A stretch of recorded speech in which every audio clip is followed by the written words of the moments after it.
Hey, it's Robin and Kim here on this Wellness Wednesday to talk to you about something that has been formerly faux pas in the world, and that is the M word. Yes, we're talking about menopause. Everybody's scrambling. And there's a reason because the month of October is World Menopause Month, and today actually is World Menopause Day. So, little bit of history. This was created this day to bring awareness to menopause. And, Kim and I were talking earlier. We don't remember our moms talking about it. We don't remember, my grandma, my aunt, anybody talking about menopause. The first I think I heard about it was a girlfriend who was a little bit older than me, and she was complaining about her hot flashes, and I thought she was nuts. Um, but don't think that, because it's not nuts. It's real, and it's not easy. So I'm going to tell you a little bit too. And like, if you have children, like, just be prepared. This kind of, what did you tell me to tell them? It kind of Tell them to buckle their seatbelts. buckle your seatbelt. And I'm getting this right from the website. So that's why I have my glasses on. And you women are going to find this crazy when I tell you this. In England in the 1800s, doctors prescribed a pre-meal mixture of carbonated soda to their menopausal patients. Opium and cannabis were also prescribed by doctors to curb menopause symptoms. Wow. Other remedies included a large plaster belladonna placed at the pit of the patient's stomach, and some even gave out vaginal injections of acetate of lead. And then doctors were then surprised when hysteria was one of the many symptoms presented. Are you kidding me? That's crazy. So listen, thank God I'm the age I am now. And I was born in this century, because it keeps getting better and better for even the younger people. So that's your history, like it or not. And Kim's going to talk a little bit further about things that we can do in our theme. So there's a theme this year for menopause. Yeah. And the theme this year is focus on cardiovascular disease, because many people think or may think that breast cancer is the number one killer of women, but no, it's heart disease. Number one killer of both men and women, actually. So they're really focusing on what you can do for your heart health. And we're going to give our 3 top tips at the end of this.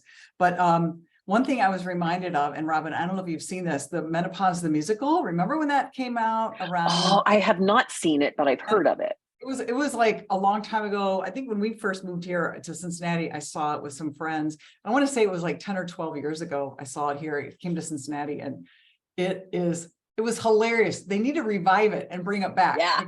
I think it really, it makes fun of makes light of all the things women go through, although there is a message there too. But anyway, I'm reminded, like, the audience there was like 90% women, 10% men that were brave enough to come with their wives.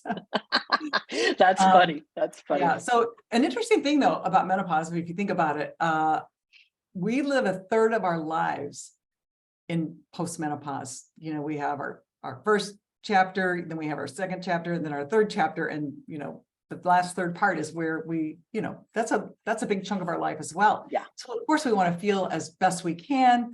We don't want to deal with symptoms. And I know I just I'm listening actually to a great podcast with Chalene Johnson, if any of you follow her. She's interviewing Dr. Mary Claire Haver, who is like the guru of menopause. She's going through it herself. She's an OBGYN doctor who's like immersed herself in menopause training and looking at studies, and just like she's writing her second book now. So it's, yeah. And we'll drop her podcast in the comments, guys, because really the younger people who are just starting through this should really listen to that. And Chalene always says, like, share this with your 35-year-old friends, because you got to do what you can to prevent it, prevent the symptoms, because, it can get gnarly, or make the symptoms easier. Yeah, right. Exactly.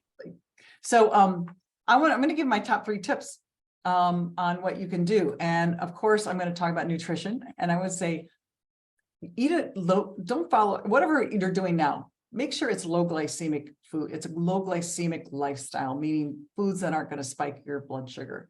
And I say, don't count calories. I don't do that.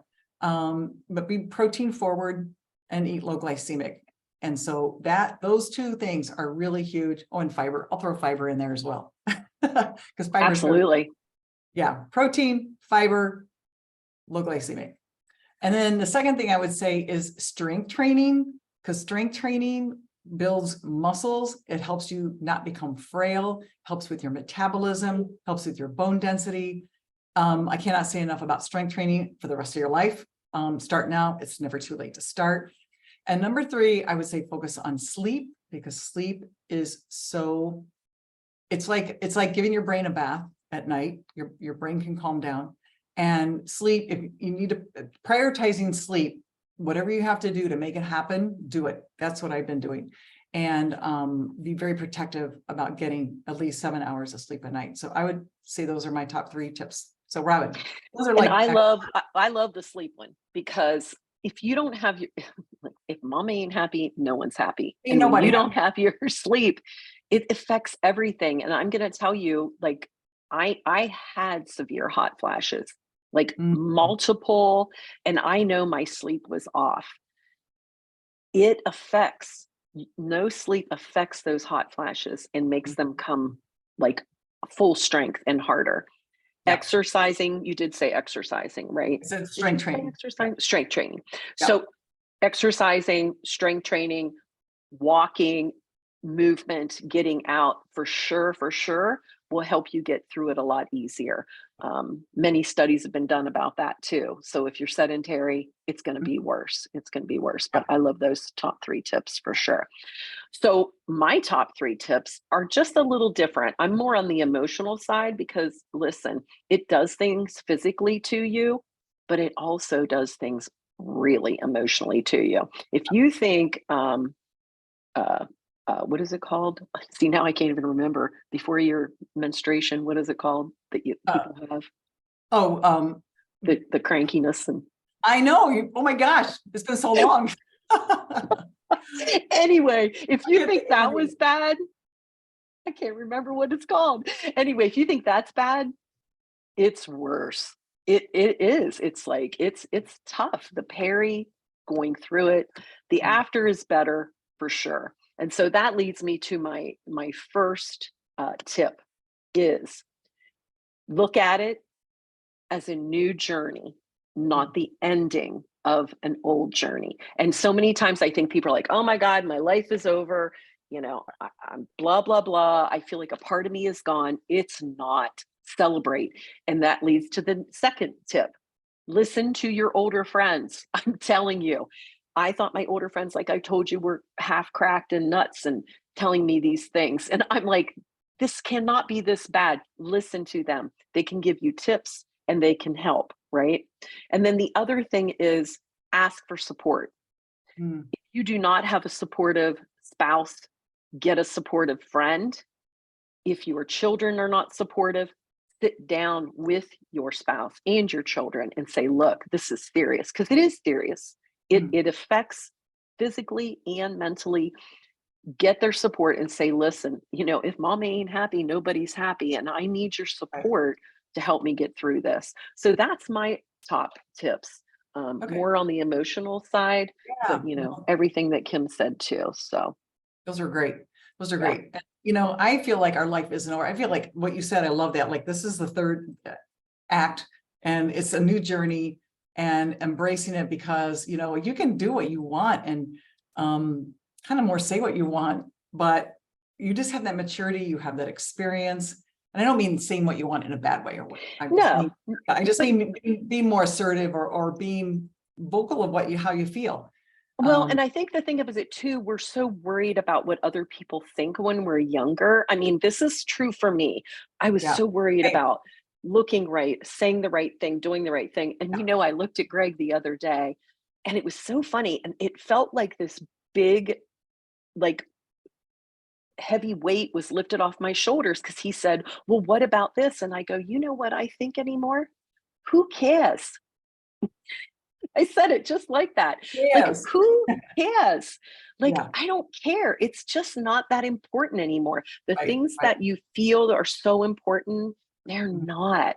They're not. And that is a big thing that I found, Yeah, that's good. Yeah, I like that. Really, through the really, age. yeah, Yeah. for sure. So anyway, yeah, well, I'll drop that podcast below. If anybody has anything they want to add to Menopause Day, we're, Or if you have questions, yeah, we're here. yeah, yeah. Yeah. So, And if we don't have the answer, we'll find it for you. yeah. And next week, we're going to be talking about decoding food labels, which I'm super excited about because I know a lot of people, yeah, Yeah. they don't, they want to know how do I Yeah. decode those labels and It's a make, lot. yeah, it It's a is, lot. it is a And it's lot. really hard right now because there's so many not so good things for you out there that are Right. being pushed on you. So, Yeah. So yeah. anyway, all right, next week, and we want you to have fun and live young. We'll see you Yep. next week. Have a great day. Bye. Bye-bye.